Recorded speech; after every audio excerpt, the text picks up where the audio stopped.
Guys, আপনাদেরকে আইআইআই ব্লগসে স্বাগতম। আজ কাশ্মীরে আমাদের চতুর্থ দিন, আর আজ আমরা যাচ্ছি এশিয়ার সর্বোচ্চ এবং বিশ্বের দ্বিতীয় দীর্ঘতম ক্যাবেল কার রাইড গুলমার্গ গন্ডোলা। আমরা এখন যে জায়গাটা পাড়ি দিচ্ছি সেই জায়গাটার নাম হলো নারবাল। ঘড়িতে 8:30। প্রায় 1 ঘন্টার যাত্রা শেষে প্রথমে চোখে পড়ল গুলমার্গের উঁচু বরফে ঢাকা পাহাড়। যেন হিমালয়ের ডাক অনুভব করছি আমরা। আজকের ব্লগে আপনারা জানতে পারবেন শ্রীনগর থেকে গুলমার্গের ভাড়া কত, যেতে কত সময় লাগতে পারে, দূরত্ব কতটুকু, টিকিট আর কি কি আছে সেখানে। আগেই বলে নেই, গুলমার্গ মানে ফুলের তৃণভূমি। সম্রাট জাহাঙ্গীরের অবকাশ যাপনের সবচেয়ে পছন্দের জায়গা ছিল এই গুলমার্গ। হ্যালো গাইজ, আমরা আবার চলে আসলাম। সো গাইজ, এখন আমরা এসেছি হচ্ছে গুলমার্গে এতক্ষণ জার্নি করার পরে এসে এখন হচ্ছে আমরা বুটস নিয়ে নিয়েছি। বরফে হাঁটা যাবে না, এই যে বুটস, ওরা বুটস পরছে, এখানে বুট সাইজ ঠিক করছে ওরা। তো এখানে অনেক বেশি ঠান্ডা, আর আমরা বুট পরে নিয়েছি। একটু পরে হচ্ছে আমরা ক্যাবেল কার রাইডিং, যেটা হচ্ছে গন্ডোলা রাইড, সেখানে যাব। গন্ডোলা রাইডটাও অনেক উপরে যেতে হয়। গাইস, দেখতে থাকুন আপনারা। আমরা বুটস নিয়ে নিলাম পার পেয়ার 200 রুপি করে, আর প্রত্যেকের জন্য জ্যাকেটও নিলাম 200 রুপি করে। কিন্তু একটা জিনিস মাথায় রাখবেন, বার্গেন করতে কিন্তু একদমই ভুলবেন না। তো শ্রীনগর থেকে গুলমার্গের দূরত্ব 50 থেকে 52 কিলোমিটার। সময় লাগে 1.5 থেকে 2 ঘন্টার মতো। তবে বলে রাখি, সকাল সকাল শহর থেকে বের না হতে পারলে ট্রাফিকে দেরি হওয়ার সুযোগ অনেক বেশি। শহর ছাড়িয়ে যাত্রা শুরু হলো। রাস্তার দুই পাশে সারি সারি চারণভূমি, সবুজ শ্যামল বন আর ছোট ছোট গ্রাম চোখে পড়ে।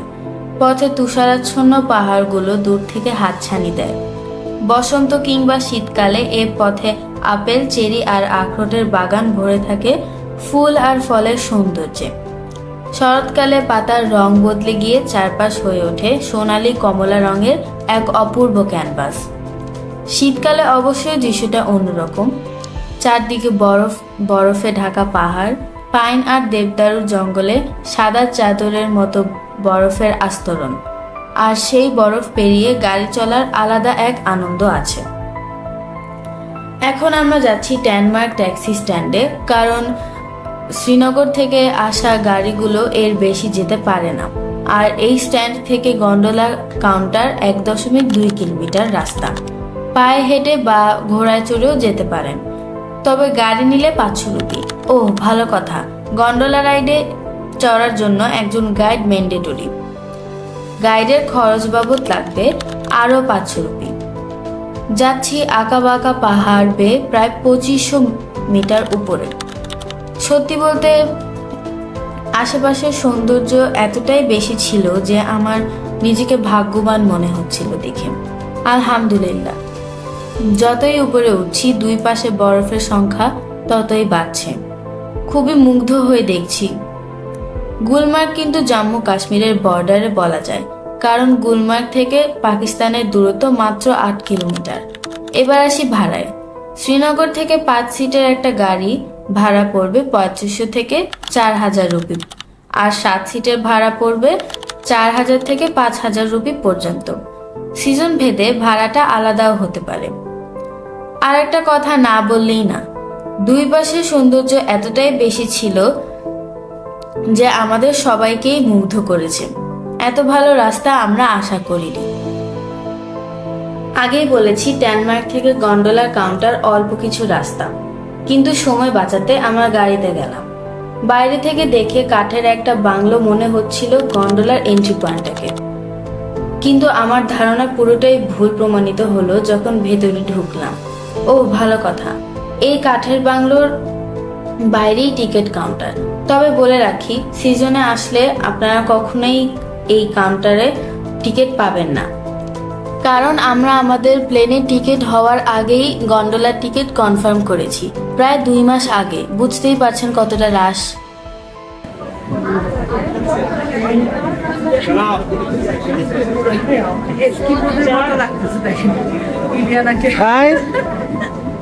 Hi guys.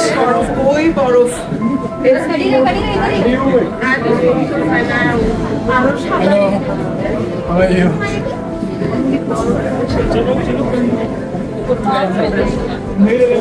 ভেতরে এত মানুষ বাইরে থেকে বোঝার কোনো উপায় নেই। আমার ধারণা লাইনে কম করে হলেও 500 লোক ছিল, তবে সবাই লাইন মেনটেন করেই যাচ্ছিল। এবার আসি টিকেটে। ওয়েবসাইট জম্মু কাশ্মীর ক্যাবেল কার রাইডের লিংক আমি ডেসক্রিপশনে দিয়ে দিয়েছি। আর এখন দেখছেন আমি কিভাবে টিকিট করছি। প্রথমে নিয়মকানুন পড়ে আপনাকে সিলেক্ট করতে হবে রাইড, দেন ফেস 1 না 2, দেন তারিখ, দেন স্লট সকাল, দুপুর না বিকাল। তারপরে ভাড়া জনপ্রতি 800 রুপি, কনভেন্স ফ্রি 10 রুপি। আর একটা কথা বলি, যদি ফেস 1 টিকিট না করেন তাহলে কিন্তু ফেস 2 যেতে পারবেন না। তার মানে ফেস 2 যেতে হলে ফেস 1 ম্যান্ডেটরি। চলে আসলো কাঙ্ক্ষিত সেই মুহূর্ত। আমরা যাত্রা শুরু করছি ফেস 1 এর জন্য। এখানে বলে রাখি প্রতিটা কার ক্যাপাসিটি 6 জন করে, তবে হ্যাঁ সাথে একজন গাইড থাকবে, সেই হিসাবটাও মাথায় রাখবেন। মানে আপনার গাইড আপনার সাথেই যাবে। বলে দিচ্ছি সময়ের ব্যাপারটা। আপনার একটা ফেস ঘুরে দেখতে কমপক্ষে 2 থেকে 3 ঘন্টা সময় লাগবে, আর 2টা ফেস ঘুরতে এভারেজ 4 থেকে 5 ঘন্টা সময় লাগবে। বাকিটা ডিপেন্ড করবে আপনি এক্সট্রা কোনো অ্যাক্টিভিটিস করবেন কিনা, যেমন রিলস বানানো, স্নো স্কেটিং ইত্যাদি। देखो लेफ्ट राइट। ওয়াও, यही है गंडोला। इसको तो कोई जरूरत नहीं है नेक्स्ट पे। अभी जरूरत नहीं है।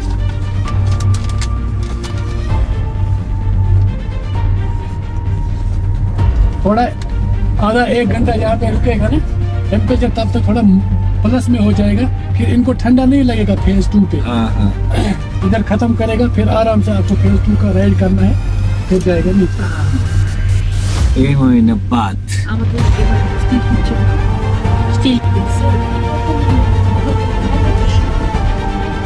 Don't take it outside. Inside से लीजिए।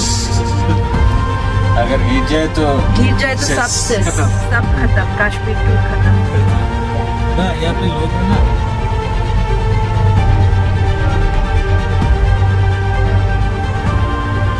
আচ্ছা আমরা কিসে করে যাচ্ছি এটা? উড়ে উড়ে यही बात है।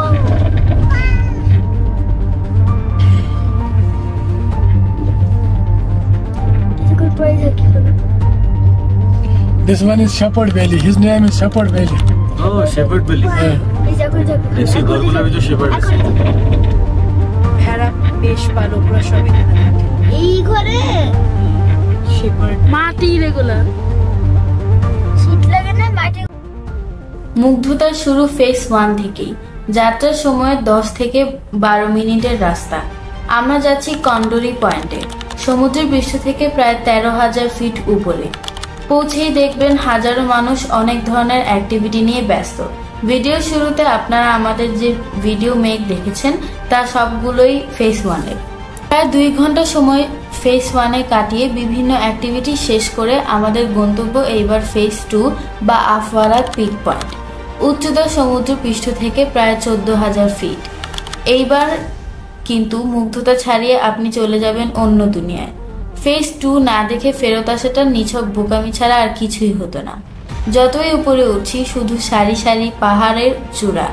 শ্রীনগর আসার সময় সন্ধ্যার দিকে হঠাৎ প্লেনের জানালা দিয়ে দেখি শত শত পাহাড়ের চূড়া, সাথে সাথে ক্যামেরা বন্দি করে নেই সেই অসাধারণ মুহূর্ত।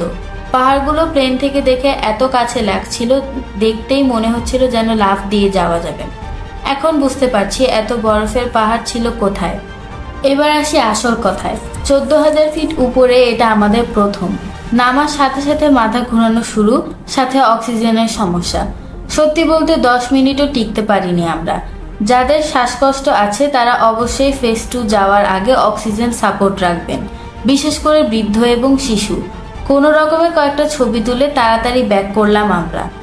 অসাধারণ অভিজ্ঞতা, আজীবন মনে থাকবে। লাঞ্চের টাইম হয়ে গেছে। আমাদের প্ল্যান শ্রীনগর ফেরার পথে মাঝে কোথাও লাঞ্চ করব। রাস্তায় ম্যাঙ্গলোরা নামক একটা জায়গায় পায়াম রেস্টুরেন্টে আমরা লাঞ্চ করে পরবর্তী গন্তব্য কাশ্মীরি শাল কেনা। কাশ্মীরে আসবেন আর শাল কিনবেন না তা কি হয়?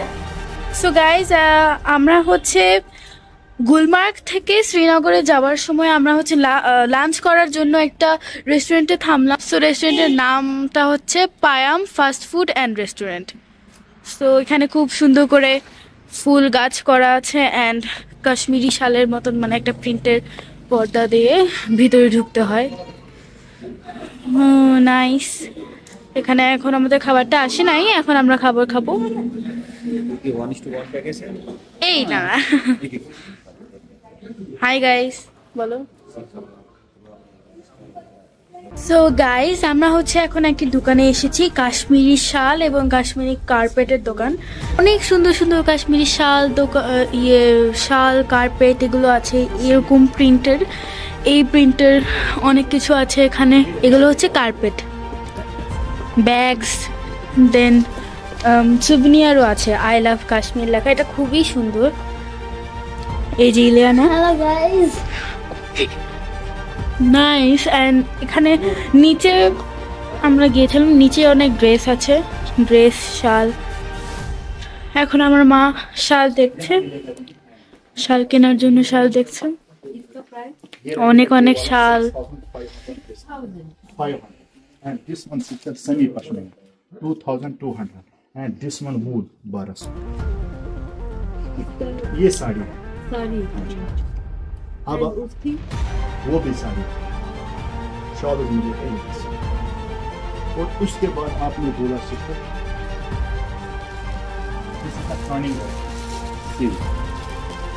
तो दोस्तों क्या लेते हैं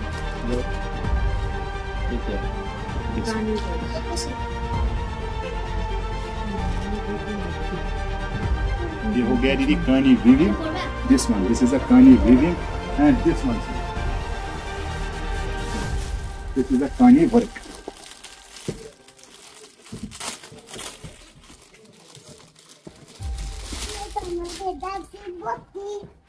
এটা শাল আর শাড়ির ইয়ে। এখানে এই ব্যাগগুলো কি কিউট, নাইস কাপড়ের ব্যাগ, কাশ্মীরি প্রিন্টের ব্যাগ, অনেক সুন্দর। দেন এখানে সুভেনিয়ারও আছে। এই যে ডাল লেকের যে শিকারা, কাশ্মীর লেখা শিকারা, খুব সুন্দর এগুলো। Photo frame, then wall magnet, I love Kashmir, nice.